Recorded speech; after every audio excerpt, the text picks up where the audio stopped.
मेरा इस हवाले से काफ़ी स्ट्रॉन्ग स्टांस रहा है कि man and women can't be just friends. क्योंकि आई बिलीव कि जब लड़का और लड़की आपस में दोस्त होते हैं तो एक दूसरे के साथ अपनी ज़िंदगी शेयर करते हैं,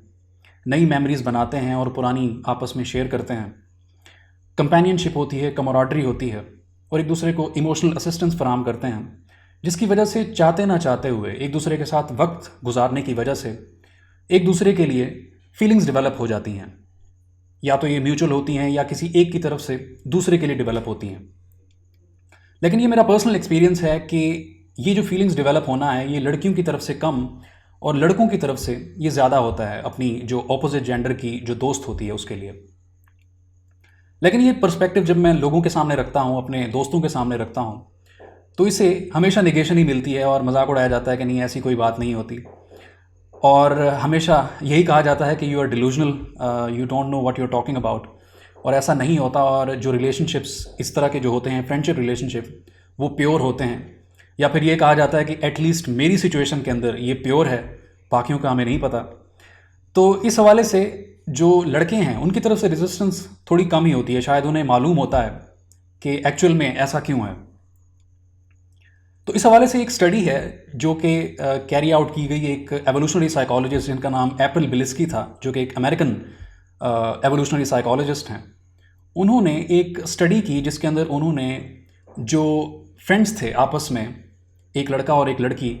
इस तरह के काफ़ी सारा एक सैम्पल उन्होंने एक्यूमुलेट किया और उसके अंदर लोगों से पूछा कि उनके अपना जो दोस्त है अपोजिट जेंडर का, उसके बारे में जज्बात, एहसासात और उनके इमोशंस क्या हैं।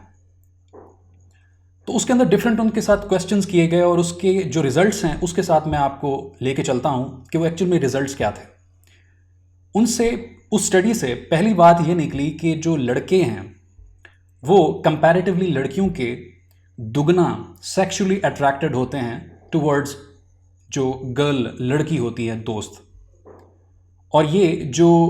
सेक्सुअल अट्रैक्शन होती है लड़कियों की तरफ से अपने मेल फ्रेंड के लिए, ये बहुत कम होती है। और इस स्टडी के अंदर ये भी पता चला कि ये जो मर्द होते हैं जिनकी ये सेक्सुअल अट्रैक्शन होती है टुवर्ड्स फ्रेंड, इसकी डिपेंडेंस जो है उस मर्द के सिंगल होने, कमिटेड होने या किसी से मैरिड होने से ताल्लुक इसका कोई नहीं है। इन तीनों सिचुएशंस के अंदर उनके जो फीमेल फ्रेंड्स होती हैं उनके हवाले से उनके एहसासात यही होते हैं कि वो उनकी तरफ सेक्सुअली अट्रैक्टेड होते हैं। उसके अलावा एक और बड़ी एक इंटरेस्टिंग उसके अंदर एक फाइंड हुई। उसके अंदर ये क्वेश्चन किया गया कि जो दोनों अपोजिट जेंडर के जो फ्रेंड्स हैं वो एक दूसरे के बारे में ये क्या समझते हैं कि उनका जो अपोजिट जेंडर का जो दोस्त है उनके बारे में क्या समझता है, कि वो कितना सेक्सुअली अट्रैक्टेड है उस दूसरे की तरफ। तो स्टडी से पता चला कि जो लड़के हैं वो ये समझते हैं कि जो लड़कियां हैं वो कंपैरेटिवली बहुत ज़्यादा उनकी तरफ सेक्सुअली अट्रैक्टेड हैं। लेकिन जब लड़कियों से ये बात की गई और उनसे ये क्वेश्चन किया गया तो उससे ये पता चला कि उन्हें, लड़कियों को नहीं लगता कि उनका जो मेल फ्रेंड है उनकी तरफ सिग्निफिकेंटली सेक्सुअली अट्रैक्टेड है। तो इससे ये स्टांस निकलता है, इससे ये पॉइंट निकलता है कि जो लड़के हैं वो एक तो बाय इंस्टिंक्ट लड़कियों की तरफ दुगना अट्रैक्टेड होते हैं सेक्सुअली, और उसके ऊपर सोने पे सुहागा ये कि उन्हें ये लगता है कि लड़कियां जो हैं, उनकी जो फीमेल फ्रेंड्स हैं, वो उनकी तरफ सिग्निफिकेंटली सेक्सुअली अट्रैक्टेड हैं, which builds a complete, a perfect form of delusion, कि जो वो अपने दिमाग में बना लेते हैं, जिसकी वजह से वो इस फ्रेंडशिप को भी ओकेजनली इसी वजह से लेके चलते हैं कि शायद उन्हें लगता है कि कहीं ना कहीं उनका कोई चांस है और सही मौके के ऊपर वो इसको अवेल करेंगे। और यहाँ पर यह भी कहना इम्पॉर्टेंट है कि लड़कियों को लगता है, क्योंकि इन दोनों फैक्टर्स की वजह से, कि उन्हें नहीं लगता कि वो अपने मेल फ्रेंड की तरफ उनको सेक्सुअली इतना अपील करती हैं या वो अपने मेल फ्रेंड की तरफ अट्रैक्टेड हैं, उनके लिए कोई अट्रैक्शन रखती हैं, जिसकी वजह से ये लड़कियों का जो एक कंसर्न होता है और उनका जो स्टांस है कि प्योर उनकी जो फ्रेंडशिप है वो बिल्कुल प्योर है और उसके अंदर ऐसा कोई फैक्टर शामिल नहीं है, तो वो कहीं हद तक जस्टिफाइड है,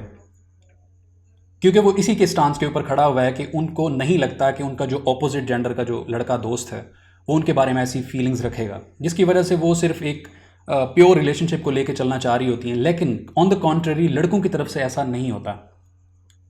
हाँ, ओकेजनल होता होगा, कहीं ना कहीं अनोमलीज हर जगह पे होती हैं। इंटरेस्टिंगली एक और चीज़ जो सामने आई इस रिसर्च के अंदर वो ये थी कि ये जो सैंपल था जिसमें मेल एंड फीमेल फ्रेंड्स थे, उनमें से 20% लोगों ने ये कन्फेस किया कि उन्होंने एटलीस्ट वन टाइम एक दूसरे के साथ सेक्स कमिट किया था। And obviously these figures change कि ये अमेरिकन कॉन्टेक्स्ट की बात हो रही है। यहाँ पर हमारे जिस तरह के कल्चर्स हैं, हाई कॉन्टेक्स्ट कल्चर जहाँ पे रिलीजन इतना ज़्यादा इंपॉर्टेंट है, यहाँ पर ये काफ़ी कम है। But the point is it exist. और जहाँ तक ये बात है कि ये स्टडी कितनी क्रेडिबल है, ये काफ़ी क्रेडिबल स्टडी है जिसे डेविड बस, who is one of the pioneers of evolutionary psychology, उन्होंने अपनी book the evolution of desire के अंदर इसको वैलिडेट किया है। और इस वीडियो के अंदर जितनी भी मैंने बातें की हैं स्टडी के अंदर, मैंने इसको सिंप्लीफाई करने के लिए उसकी जो निटी ग्रिटीज़ थी जिसमें पॉइंट्स एंड फिगर्स थे वो मैंने मेंशन नहीं किए, ताकि सिंप्लीफाई करके ये आइडिया को प्रेजेंट किया जा सके। अगर आप उसके अंदर क्रिटिकली अंदर देखना चाहते हैं कि व्हाट्स इनटू दैट, तो उसके मैं लिंक्स वगैरह नीचे दे दूंगा, बुक का लिंक दे दूंगा और रिसर्च का, तो वहाँ पर आप ये देख सकते हैं और इसको ये देख सकते हैं कि क्यों लिटरेचर इसको जस्टिफाई करता है और ये समझता है कि जो लड़कों और लड़कियों की जो दोस्ती है ये इतनी सिंप्लीफाइड नहीं है और इसमें काफ़ी कॉम्प्लेक्सिटीज़ आ जाती हैं।